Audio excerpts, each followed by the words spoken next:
Right, one of the first jobs tonight is to sharpen the tungstens for the TIG welder. Hopefully you can see that just about. So you can probably just make out a little ball on the end of that where I've either dipped the filler rod into it or I've touched it against the workpiece when it's been hot and it's got on the end. Now you could continue welding like that, but it will change the arc. So what I like to do is you get, they're quite long, so you get a lot of regrinds in them. So I'll just stop using them, I'll swap over to a fresh one, and then I'll give this a regrind, and then I can carry on using it. And what I do to get a nice smooth grind is just put it into a drill so it can rotate as it's being ground. And then you always do it longitudinally to the tungsten. So if you grind it at an angle like this, you end up with a crisscross pattern on the tungsten and it won't give you a very good arc. So what I do is I keep it parallel to the wheel and I change the angle so that I can determine the point that I get. Now you don't want it too pointy, but something like a dart is usually about right.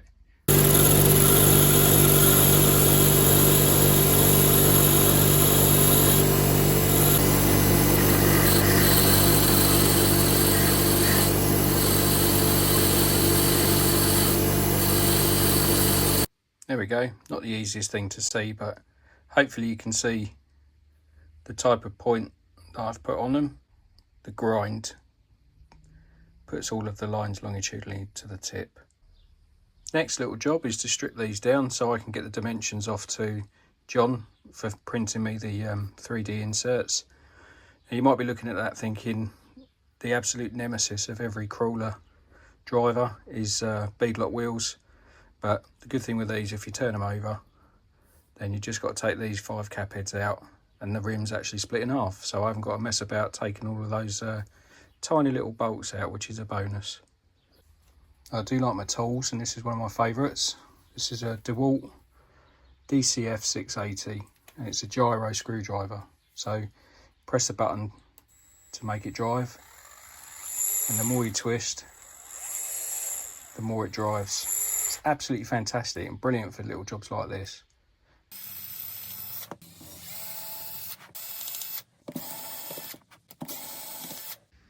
I thought while I got the wheels off, I'd chuck them in the ultrasonic bath. So if anyone's interested in getting an ultrasonic bath, this Pelor one from Amazon's very good. It was about 80 quid. It does temperature as well as time, and you can set the frequency that you want to use.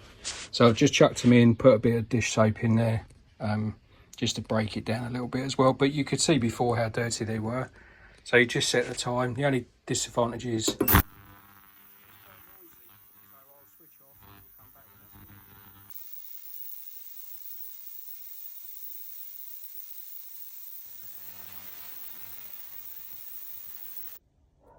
now these aren't new wheels by a long shot, but look how well they've come up coming out of that ultrasonic cleaner.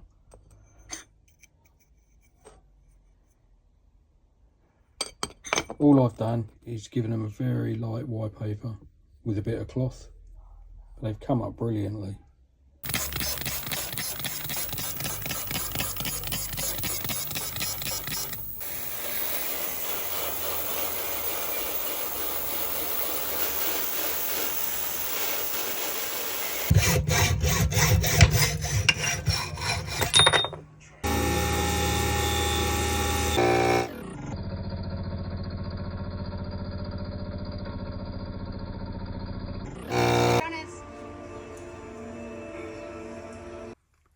Okay, well this little bit of a rebuild has got a bit out of hand, if I'm honest.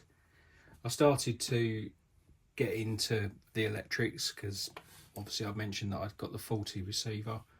I did everything I could to try and fix this, as in I cleaned it, degreased it, I checked it was getting voltage, which it is, and there's obviously some little component in there that's broken.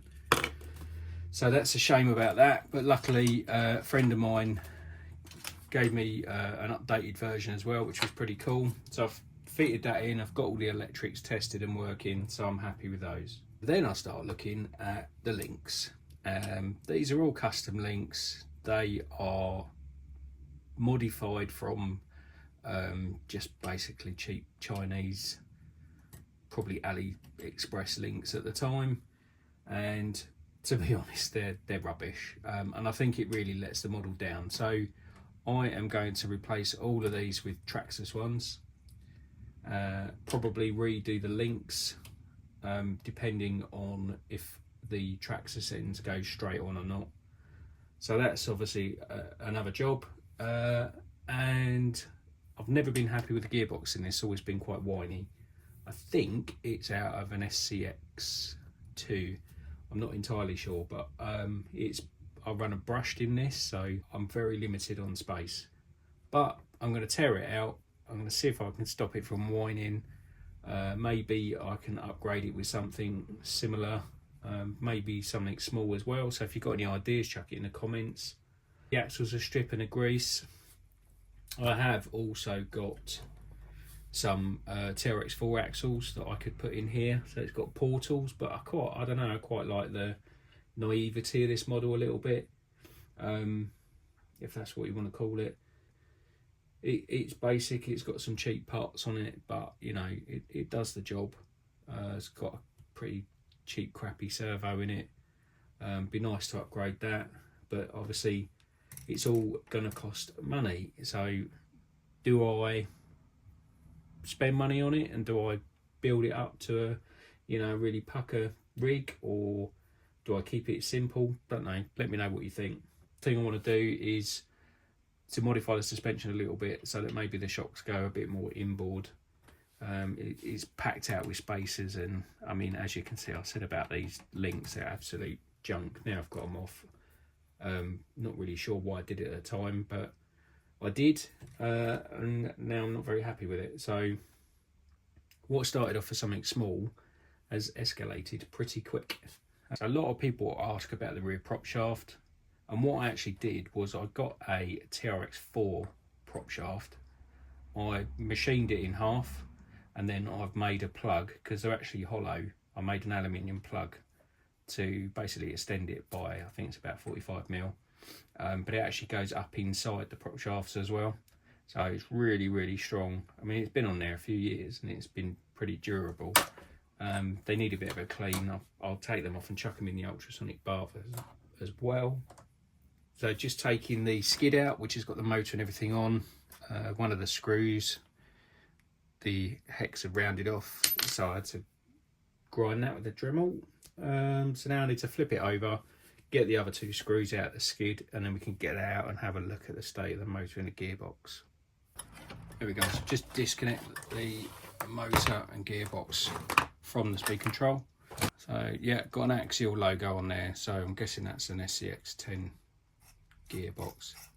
As you can hear, it's quite noisy. So I have got a metal pinion and a metal crown gear on here. So I think I'll probably replace that with the aftermarket stuff at some point. So I wonder if it's worth putting the plastic crown gear back on. That could be the motor itself being a bit noisy. So I'm going to rip the motor off and see what it's like with the motor off. Now, I am new to doing this what's on the bench, and it's something I wanted to do for a while, and somebody mentioned that it might be quite interested with the things I do. But if I'm going into too much detail with stuff, then let me know and I'll tone it down a bit. Now, that is just a Holmes Hobby Trailmaster Sport 550 27 turn. It does sound a little bit noisy. I'm just going to get the bench power supply and put some effort through that and see if it is making horrible noises. So that's running the bench power supply through that at 6 volts. It's drawing just under an amp. I think that's a bit noisy. What do you guys think? See if we can't put a little bit of spray in there and see if we can quieten it down a little bit. Just a little bit of duck oil. I've always been a fan of this, really, because it smells nice. It's handy if you've actually got any left.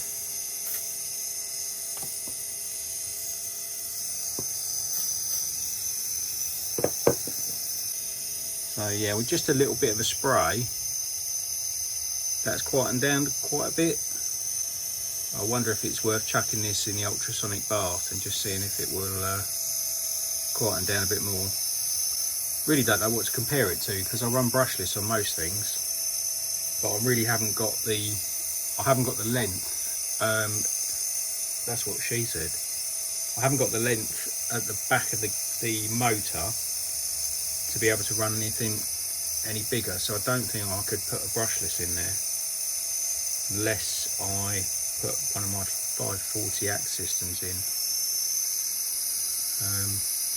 No, I don't think it will hurt it chucking it through the ultrasonic bath, but yeah, to me just seems a little bit noisy. Tell you what, I'll have a bit of lubrication, see what I think.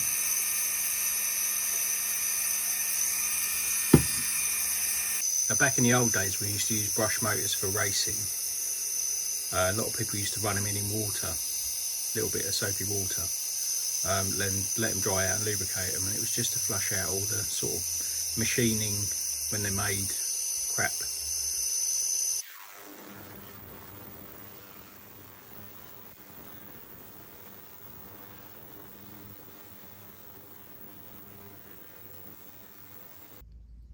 That's the gearbox stripped down.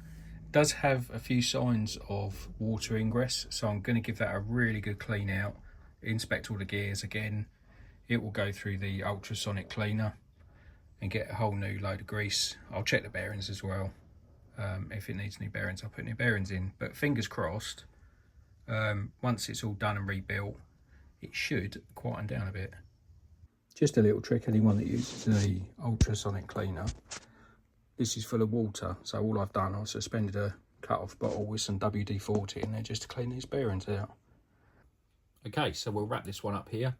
Got the Mack stripped down quite a bit, got the drivetrain out of it, got the electrics out of it as well. I can do a little bit of tidying up off the camera. I don't think you guys need to see that. Got other plans for this, which we discussed in the video earlier. Done quite a bit of cleaning in the ultrasonic bath, so I'll get those bits wiped up and cleaned up, ready for the next video, and we can look at rebuilding the gearbox, getting that, trying to get rid of that play in there, and then we can look at the links and things like that. So again, thanks for watching. I hope you've enjoyed episode 2. If you've got any suggestions for things you'd like to see, or bits of equipment you want me to show you, then please pop them in the comments. But thanks for taking the time to watch, and please like and subscribe. It makes a big difference to me, and I'll catch you in the next one.